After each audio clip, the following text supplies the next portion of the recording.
When you buy a Jeep, you get two tugs at the heartstrings. 55 years ago, your granddad may have driven one deep into World War II. The second tug comes from Chrysler, who now own the Jeep name. They've kept that rugged image going non-stop so that you can safely become a peacetime hero. This week, nose to tail, the Willys MB Jeep and the 1997 Jeep Wrangler Sahara, codenamed TJ. This is the real thing. Built in 1943 and used by the British Army. It could have been around on D-Day. You can spend a lot of time on roads looking for a permitted place to test the off-roading capability. So let's start this inspection on the blacktop. In 1943, acceleration like this was considered phenomenal, and the 3 gears got you up to a cruising speed of 45 miles an hour. Although they do say that John Wayne could push his to 55.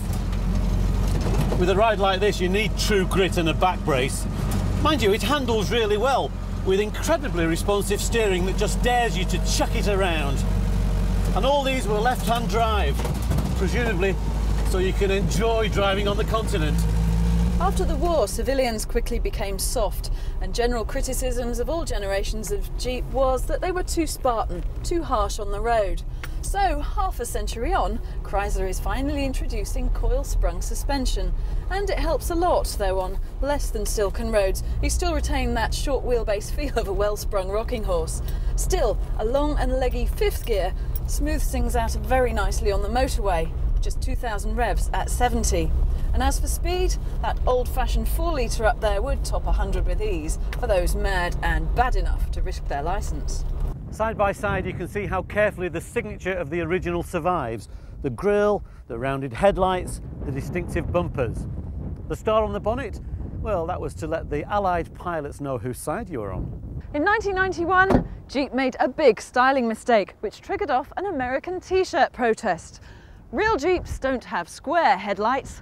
Round is original, so they'll be back for 97. Most of the changes are about retro body styling. You'll be able to buy one of these top-of-the-rangers for about £16,500. Fully restored, you should be able to pick one of these up for about £6,000. Points of interest? Well, you get luxury upholstery and a free shovel. Actually, the driver sits on top of the petrol tank, so if you are getting shot at, this shovel could come in very handy. Nothing is adjustable, except for the driver's breathing. And if you're looking for the windscreen wipers, there they are. Still, pull that, start that, and with a bit of luck, off we go. 97 style brings with it the roll cage and this hardtop option, which retains a certain fish tank feel from previous models for maximum sunshine. I can only hope that this one's easier to remove than the dreadful old one, because in this weather that feature will remain untested, by me anyway. For the technical among you, the pulling power of the vintage model comes from a 2.2 litre side valve, that's 63 brake horsepower, and a torque or grunt factor of 105 foot-pounds.